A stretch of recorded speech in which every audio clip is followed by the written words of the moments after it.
नमस्कार, मैं वैष्णवी शुक्ला। आप देख रहे हैं एक्टिव भारत न्यूज। आइए चलते हैं कुछ खास खबरों की ओर। एनडीए होगी विफल, इंडिया गठबंधन को मिलेगी अपार सफलता। ललितेश 78 लोकसभा सीट के लिए इंडिया गठबंधन से घोषित टीएमसी प्रत्याशी ललितेश पति त्रिपाठी ने सोमवार को समाजवादी पार्टी जिला कार्यालय में संयुक्त कार्यकर्ताओं की बैठक लेकर एनडीए को खुली चुनौती दी है। संयुक्त कार्यकर्ताओं ने इंडिया गठबंधन के प्रत्याशी का गर्मजोशी से माल अर्पण कर स्वागत भी किया। ललितेश पति त्रिपाठी ने कहा कि अभी तक हैट्रिक का दावा करने वाले अब प्रत्याशियों का हैट्रिक लगाने की सोच रहे हैं। इसका एकमात्र कारण है कि एनडीए के पास कोई ऐसा मुद्दा नहीं बचा है कि जातिवाद, संप्रदायवाद, भाई भतीजावाद की गणित फिट कर सके। सबका साथ सबका विकास वाला खोखला नारा देने वालों को देश की आम जनता समझ गई है कि आने वाला कल और मुश्किलों वाला साबित होगा। इंडिया गठबंधन ने 2 राज्यों के राजनीतिक जन जन की जुबां पर रहने वाले 78 भदोही प्रतापपुर को इसीलिए चुना कि यहाँ का तिलिस्म बिखरने के बाद ही सुशासन कायम होगा। इस बात से इनकार नहीं किया जा सकता कि मुट्ठी भर भदोही का परिक्षेत्र आज भी मूलभूत विकास की मुख्य धाराओं से क्यों नहीं जुड़ सका। बाहरी प्रत्याशी के सवाल पर उन्होंने दावा किया, भदोही वाराणसी का अंग रहा है और वर्तमान समय में मिर्जापुर मंडल की प्रथम कसौटी पर है। सफलता मिलने पर रोजगार के सृजन, शिक्षा के प्रबल असर, अधूरी स्वास्थ्य सुविधाओं में व्यापक सुधार, सड़क, बिजली, पानी और वैश्विक पहचान कालीन के पलायन को रोकना प्राथमिकता रहेगी। इस मौके पर विधायक जाहिद बेग, सिद्धार्थ मिश्रा, नीलम मिश्रा, सपा जिलाध्यक्ष प्रदीप यादव, शोभनाथ यादव, कुंवर प्रमोद चंद मौर्य, संतलाल यादव, रामधनी यादव, सुहेल अंसारी, हृदय नारायण प्रजापति, आरिफ सिद्दकी, दीनानाथ यादव, अजय बिंद, धर्मेंद्र जिज्ञासु, इमरान खान, धर्मेंद्र मिश्रा आदि रहे। आइए रुख करते हैं भदोही की ओर और देखते हैं ब्यूरो चीफ अब्दुल वाहिद की रिपोर्ट।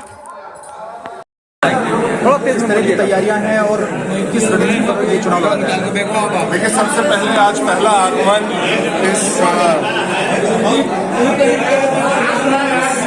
कालीन नगरी में भदोही जनपद में ज्ञानपुर स्थित समाजवादी पार्टी कार्यालय पे हुआ है। मैं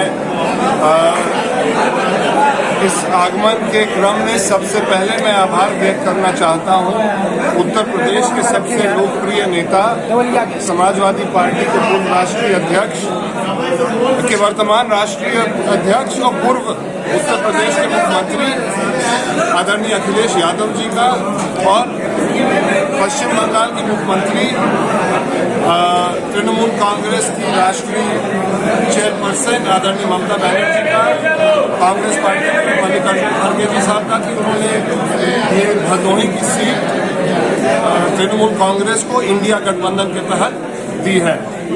हम लोग आज इस समाजवादी पार्टी के कार्यालय से अपनी 2024 के चुनाव की लड़ाई की शुरुआत कर रहे हैं। हमारे साथ माननीय विधायक भदोही जाहिद बेग साहब हैं, जिला समाजवादी के अध्यक्ष प्रदीप जी हैं, और हम लोग सब मिलके यहाँ से ये मुहिम शुरू करेंगे।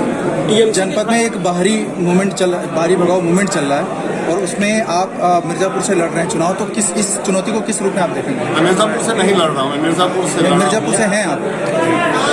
रहने वाला बनारस का हूँ। भदोही भी बनारस का जिले का हिस्सा रहा, और समाजवादी पार्टी इंडिया गठबंधन भी एक बाहरी को भगाना चाह रही है। बनारस में भी एक बाहरी आए हैं, उनको भी भगा देंगे तो मुझे लगता है कि देश और प्रदेश की हालात सुधर जाएगी। हम लोग का पहला लक्ष्य यह है कि देश में एक बार फिर एक समाजवादी विचार का, एक जो इस देश की जो धर्मनिरपेक्ष, पंथ निरपेक्ष विचारधारा की सरकार एक बार फिर इस देश में बने, जो इस देश का एक एक व्यक्ति, एक एक समुदाय, एक एक वर्ग, एक एक तबके के विकास के लिए सोचे, दिन रात उनका काम करे और दिन रात इस देश के उत्थान के लिए सोचे।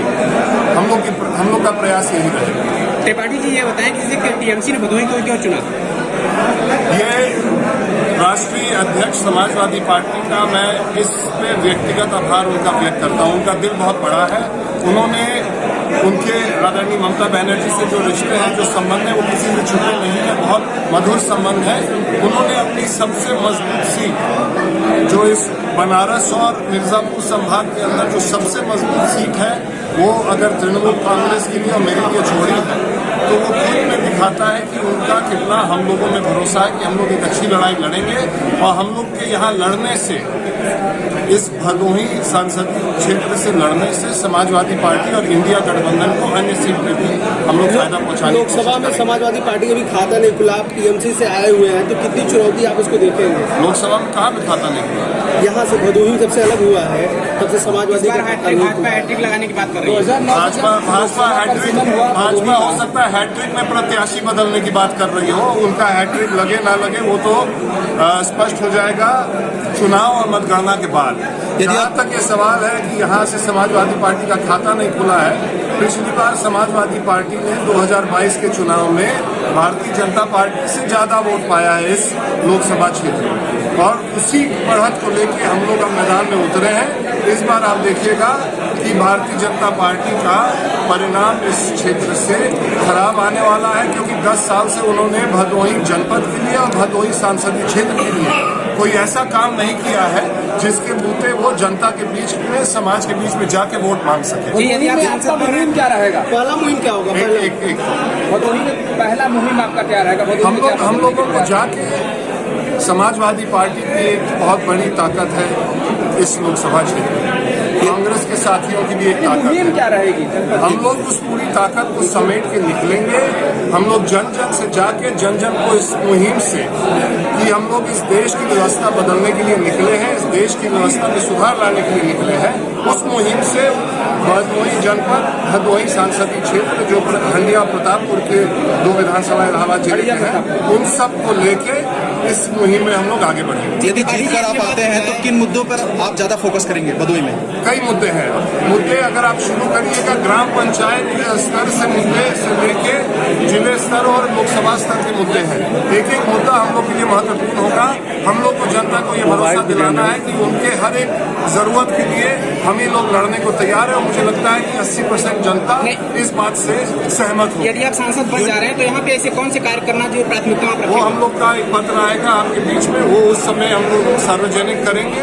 आज हम लोगों को अपने संगठन दोनों, जो भारतीय राष्ट्रीय कांग्रेस है और जो समाजवादी पार्टी है, उनको संगठन को इकट्ठा करके हम लोग अपनी चुनाव की इस लड़ाई को आगे बढ़ाएंगे। टीएमसी के सिंबल से आप चुनाव लड़ेंगे, तो अभी तक सिंबल यहाँ ज्यादा नहीं लोग जानते हैं ग्रामीण में, तो इसको आप किस तरीके से पहुँचाएंगे कि ताकि एक चुनौती है, और उस चुनौती पे हम लोग सब लोग, समाजवादी पार्टी जैसी एक मजबूत संगठन हम लोग को मिली है, और निश्चित रूप से अगर पार्टी का नेतृत्व, राष्ट्रीय अध्यक्ष जी अगर चाहेंगे और ममता बनर्जी चाहेंगे कि यहाँ पे तृणमूल का सिंबल हो, तो मुझे पूरा भरोसा है, पूरा विश्वास है कि समाजवादी पार्टी के कार्यकर्ता उस चुनाव निशान को जन जन तक पहुँचाने का काम करेंगे। यूनिवर्सिटी जनपद का बड़ा मुद्दा रहा है और अब तक जो सरकारें आई विफल रही हैं, इस पे क्या कहना हम लोग चाहिए? चुनावी घोषणा से सावधान रहना चाहते हैं, और हम लोग चुनाव के समय घोषणाओं से और सतर्क कराना चाहते हैं जनता को। ये चुनाव आ जाता है तो भारतीय जनता पार्टी के नेता मंत्री आके तरह तरह के घोषणा कर देते हैं। आज वक्त आ गया पूछने के लिए कि 10 साल में भारत में भारतीय जनता पार्टी की स्पष्ट बहुमत की सरकार रहने के बाद उन्होंने क्या किया। 7 साल से डबल इंजन चल रहा है, उस डबल इंजन का लाभ भदोही जनपद को क्या मिला, ये पूछने का वक्त आ गया। बहुत बहुत धन्यवाद।